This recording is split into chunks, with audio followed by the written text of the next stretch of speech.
حضرت نوح علیہ السلام شب و روز لوگوں کو جہالت اور بت پرستی کے چنگل سے نجات دلانے کی فکر میں رہتے تھے، لیکن انہیں جتنی بھی نصیحتیں کیے کا کوئی نتیجہ ہاتھ نہ آیا۔ انہیں عذاب الہی سے بہت ڈرایا گیا، خطرے کے الارم بجائے گئے، لیکن وہ لوگ غلط کاریوں سے دستبردار نہ ہوئے۔ نہ صرف دستبردار ہوئے بلکہ بڑی بے حیائی کے ساتھ سرے عام کہتے، اے نوح، تم نے ہمارے ساتھ بہت زیادہ بحث و گفتگو کی اور اپنی بات پر اصرار کیا، یہ سب کچھ چھوڑو، اگر تم سچے ہو تو جس عذاب الہی کا ہمیں کہتے ہو اسے لا کر تو دکھاؤ۔ اللہ تعالیٰ کی جانب سے حضرت نوح علیہ السلام پر وحی نازل ہوئی کہ تمہاری قوم میں سے اب کوئی ایمان نہ لائے گا علاوہ ان کے جو ایمان لا چکے ہیں، لہٰذا تم ان کے اعمال یعنی بت پرستی وغیرہ سے رنجیدہ مت ہو۔ یہی وقت تھا جب اللہ تعالیٰ نے حضرت نوح علیہ السلام کو کشتی بنانے کا حکم دیا اور اس طرح وحی نازل فرمائی، اور ہماری نگاہوں کے سامنے ہماری وحی کی نگرانی میں کشتی تیار کرو، اور ظالموں کے بارے میں مجھ سے بات نہ کرو کہ یہ سب غرق ہو جانے والے ہیں۔ حضرت نوح علیہ السلام نے اپنی قوم کو عذاب الہی اور طوفان کی بہت بڑی مصیبت سے ڈرایا، لیکن ان کی ہٹ دھرمی میں مزید اضافہ ہوا۔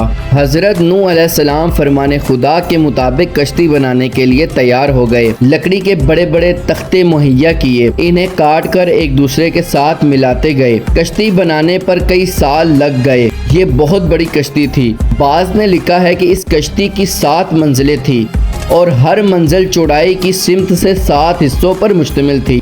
البتہ بعض نے یہ بھی نقل کیا ہے کہ اس کشتی کی 3 منزلیں تھیں۔ حضرت نوح علیہ السلام نے طوفان کے موقع پر چارپائیوں کو پہلی، انسانوں کو دوسری اور پرندوں کو تیسری منزل میں رکھا۔ کشتی پر سب سے پہلے سوار ہونے والا حیوان چونٹی تھی اور سب سے آخر میں گدھا اور شیطان سوار ہوئے۔ یہ بھی روایت میں ہے کہ کسی شامی نے امیر المومنین علی ابن ابی طالب علیہ السلام سے پوچھا، حضرت نوح علیہ السلام کی کشتی کتنی بڑی تھی؟ تو آپ نے اس کے جواب میں فرمایا، اس کا طول 8 ہاتھ، عرض 500 ہاتھ اور اونچائی 600 ہاتھ تھی۔ یہ بھی فرمایا جس حصے میں حیوان تھے اس میں 90 کمرے تھے۔ یہ کشتی کوفہ کے بیابان میں بنائی گئی۔ البتہ بعض روایات میں ہے کہ حضرت نوح علیہ السلام نے اس کشتی کو کوفہ میں اس جگہ پر بنایا جہاں پر اب کوفہ کی مسجد اعظم ہے۔ حضرت نوح علیہ السلام جب تک کشتی بناتے رہے، ان کی قوم مسلسل ان کا مذاق اڑاتی رہی اور انہیں اذیتیں پہنچاتی رہی۔ وہ لوگ حضرت نوح علیہ السلام کے پاس آتے، ان سے مذاق کرتے، انہیں برا بھلا کہہ کر دکھ پہنچاتے، لیکن حضرت نوح علیہ السلام ان سے فرماتے، وہ دن دور نہیں ہے جب ہم تمہارا مذاق اڑائیں گے، تمہیں بہت جلد معلوم ہو جائے گا جب تمہارے اوپر ذلیل کرنے والا عذاب نازل ہوگا۔ جس وقت حضرت نوح علیہ السلام حکم خدا سے کشتی بنانے میں مشغول تھے، مشرکین رات کے اندھیرے میں آتے اور کشتی کا جو حصہ بنا ہوتا اسے توڑ پھوڑ کر بھاگ جاتے۔ حضرت نوح علیہ السلام نے اللہ تعالیٰ کی بارگاہ سے مدد طلب کرتے ہوئے کہا، خدایا تو نے مجھے کشتی بنانے کا حکم دیا ہے، میں ایک عرصے سے اس کی تعمیر میں مشغول ہوں، جو کچھ بناتا ہوں دشمن رات کے وقت آ کر اسے توڑ پھوڑ جاتے ہیں، میرا یہ کام کب تک ختم ہوگا؟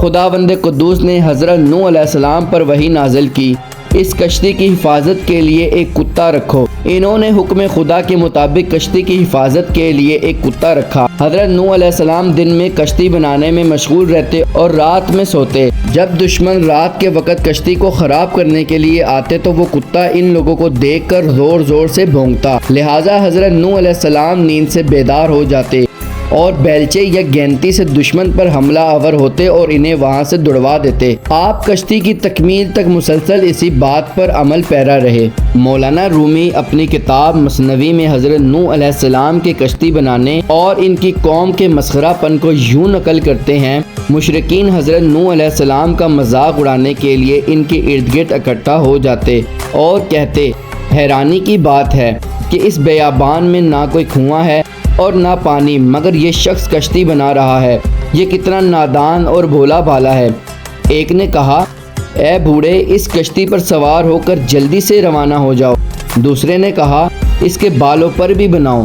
تیسرے نے کہا، کشتی کی جو دم بنا رہے ہو وہ ٹیڑھی ہے۔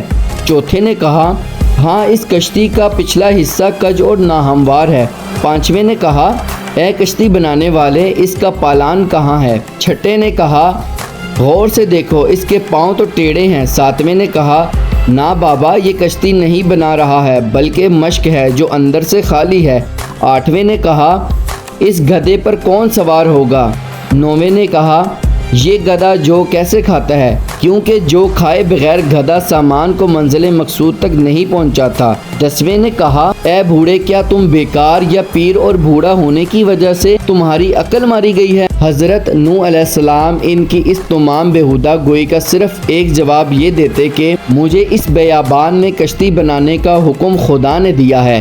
تمہارا مسخرہ پن اور زخم زبان میرے اس کام کی اہمیت کو ہرگز کم نہیں کر سکتا۔ جی تو پیارے ناظرین، یہ تھی آج کی ویڈیو۔ ایک اور خوبصورت قصے کے ساتھ آپ کی خدمت میں حاضر ہوں گے۔